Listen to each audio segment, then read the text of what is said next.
মেহমান হামদুসানা খুতবা পাঠ করার পরে কোরআনে কারীমের খতমে নবুয়তের সেই প্রসিদ্ধ আয়াতটি তেলাওয়াত করেছেন, মা কানা মুহাম্মাদুন আবা আহাদিন মিন রিজালিকুম ওয়ালাকিন রাসূলুল্লাহি ওয়া খাতামান নাবিয়্যিন। আল্লাহ তাআলা ইরশাদ করেন, মুহাম্মদ তোমাদের কোন পুরুষের পিতা নন, বরং তিনি আল্লাহর রাসূল এবং সর্বশেষ নবী। এরপর তিনি নবীজি সাল্লাল্লাহু আলাইহি ওয়াসাল্লামের একটি হাদিসের অংশ বিশেষ পাঠ করেছেন, যেখানে নবী আকরাম সাল্লাল্লাহু আলাইহি ওয়াসাল্লাম ইরশাদ করেন, আনা খাতামুন নাবিয়্যিন, আমি হলাম শেষ নবী, লা নবিয়্যা বা'দি, আমার পরে কেউ নবী হবে না।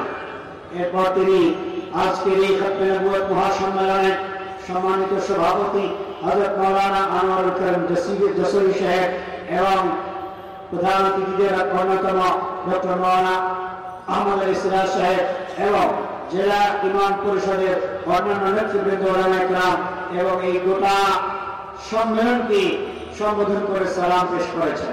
এরপর তিনি বলেন যে আল্লাহ তাআলার মেহেরবানি এবং তিনি আমাদেরকে তৌফিক দিয়েছেন যে এত বড় সুন্দর একটি গুরুত্বপূর্ণ মজলিসে আমরা একত্রিত হতে পেরেছি।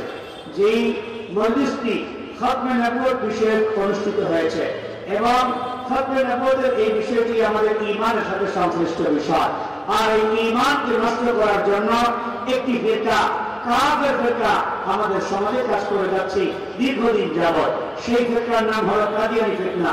তিনি বলেন যে ভাই, আমাদেরকে একটা কথা মনে রাখতে হবে, কাদিয়ানী ফিতনার ভিত্তিটাই হলো ধোঁকার উপরে। বলেন কিসের উপরে? কাদিয়ানীরা ধোঁকাবাজ। বলেন কাদিয়ানীরা, আবার বলেন কাদিয়ানীরা, কাদিয়ানীরা তাদের প্রতিটি কথার মধ্যেই একটা ধোঁকা আর প্রতারণা থাকে। মেহমান বলেন কাদিয়ানী ফিরকা সম্পূর্ণটাই প্রতিষ্ঠিত হয়েছে ধোঁকাবাদের উপর। তো ধোঁকাবাজি ছাড়া আর কি? নবী সাল্লাল্লাহু আলাইহি ওয়াসাল্লামের পরে নবুয়ত দাবি যদি করতে হয়, ধোঁকাবাজি ছাড়া আর কোন পদ্ধতি আছে বলেন? এই জন্য তাদের ধোঁকার ব্যাপারে আমাদের সম্পূর্ণ সচেতন থাকতে হবে, সতর্ক থাকতে হবে। ওলামায়ে কেরাম নিশ্চয়ই বুঝতে পারছি সেটা হলো কাদিয়ানীরা তো ধোঁকাবাজ। তারা তাদের কথায় ধোঁকা দেয়, তারা তাদের কাজের মধ্যে ধোঁকা দেয়, আচরণগুলো ধোঁকাবাজি করে, নিজেরা কাফের নাম লেখা আমাদের মুসলিম সমাজ। ধোঁকা না কিছু কি বলেন? ধোঁকা না? যে এই ধোঁকার থেকে বাঁচার জন্য আমাদের কিছু পলিসি অবলম্বন করতে হবে। এই পলিসির মধ্যে একটি গুরুত্বপূর্ণ পলিসি হলো কাদিয়ানীরা তাদের ব্যবসা বাণিজ্যকে প্রসার করেছে সারা বাংলাদেশের না পৃথিবীব্যাপী। এমনকি কাদিয়ানীদের এই প্রশ্নগুলো বিভিন্ন দেশে তো যায়, আরব দেশে বেশি যায়। মেহমান বলেন যে আমরা মুসলমান হিসেবে জানি যখন কাদিয়ানীরা ধোঁকাবাজি করে মুসলমানদের ঈমানকে হরণ করছে, মুসলমানকে ঈমান থেকে কুফরিতে নিয়ে যাচ্ছে, জান্নাতের পথ থেকে জাহান্নামের পথে নিয়ে যাচ্ছে, রাহমাতুল লিল আলামিনের উম্মত থেকে সরিয়ে মারহুম অভিশপ্ত কাদিয়ানী উম্মত বানাচ্ছে। অতএব তারা যে অর্থনৈতিক সুবিধা নেয়, সেই অর্থনৈতিক সুবিধাগুলো আবার আপনার কাছ থেকে নিতে না পারে। তিনি বলেন যে ভাই, আপনারা জানেন বাংলাদেশে কাদিয়ানীদের অনেক বড় বড় কোম্পানি আছে, তার মধ্যে যেমন প্রাণ, জানেন নাকি জানেন না? প্রাণ এটা তাদের একটা প্রসিদ্ধ কোম্পানি। এছাড়াও আর নাম নিতে পারেন নাই, RFL আছে নাকি? RFL প্লাস্টিক সামগ্রী।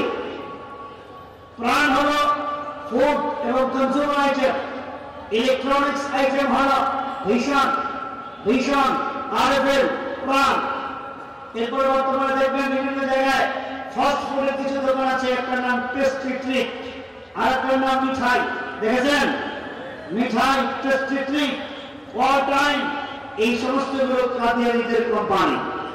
আমাদের অজান্তে আমাদেরকে ধোঁকা দিয়া, আর আজীব ব্যাপার হলো তাদের পণ্যগুলো তারা ডিলারদেরকে সহজ কিস্তিতে দিয়ে দেয়। লাভ ওই ডিলারদেরকে এবং পাইকারদেরকে বেশি দেয়, আর টাকা না বলতে দেওয়া লাগে না, মানে বিক্রি করে তুমি টাকা দিয়ে। মালের কোয়ালিটি অন্য করছে খারাপ। আপনি দেখবেন, আমরা দেখেছি প্রচলিত আকিস কোম্পানি, মালের কোয়ালিটি প্রাণের চেয়ে আরবের চেয়ে অনেক ভালো। আমরা দেখেছি। তো আমরা একটু সচেতন ভাবে যদি চিন্তা করি যে আমার আপনার পকেটের পয়সা তাদেরকে দিচ্ছি, সেই পয়সাটা তারা নিয়ে আমার আপনার পেছনে আমার আপনার ঈমান জাগতি করার ষড়যন্ত্র করতেছে। কাদিয়ানীদের পণ্য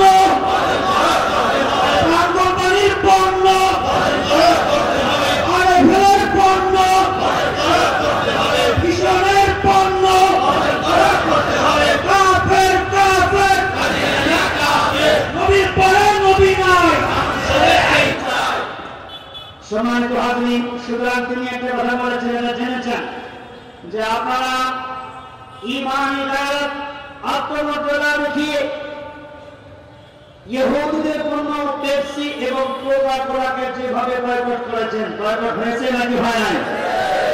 পেপসি কোকা কোলা ইহুদি পণ্য যেভাবে আপনারা বয়কট করেছেন, মনে রাখতে হবে মুসলমানদের জন্য ইহুদিদের চেয়েও বেশি জঘন্য ফিতনা হলো কাদিয়ানী ফিতনা।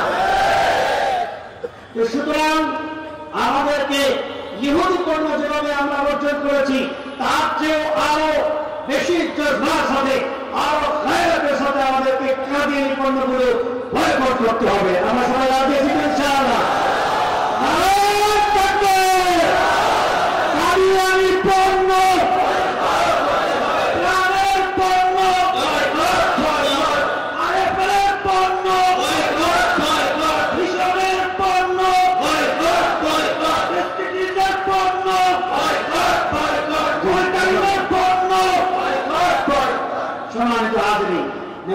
লম্বা কথা বলবেন না।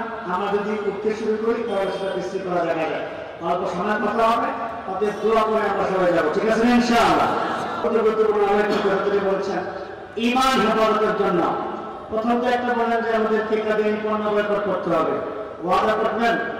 ওয়াদা কাদিয়ানী পণ্য চকলেট কেনার সময় আমি চকলেট কিনবো না। রাজি আছেন তো? আল্লাহ পাক আমাদেরকে তৌফিক দান করুন। দ্বিতীয় কথা বলতে দেখেন, খাতমে নবুয়তের নাম করে যশোরের বিভিন্ন অঞ্চল থেকে কত আমরা জনগণ এখানে হাজির হয়েছি। তো জনগণ আমরা যারা হাজির হয়েছি, আমাদের বাচ্চারা, আমাদের মায়েরা, আমাদের মেয়েরা, আমাদের স্ত্রীরা, তারা তো এখানে হাজির হয় না।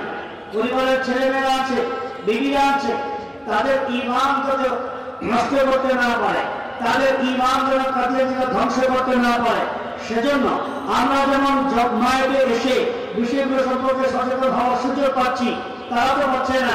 তো তাদেরকেও আমরা আমাদের এই নিজেরা যা শিখলাম, জানলাম এবং যা শুনবো, জানবো, এগুলোর মাধ্যমে আমরা আমাদের ঘরে, পরিবারে, ছেলে মেয়েদেরকে, বিবিদেরকে আমরা সচেতন এবং সতর্ক করবো ইনশাআল্লাহ।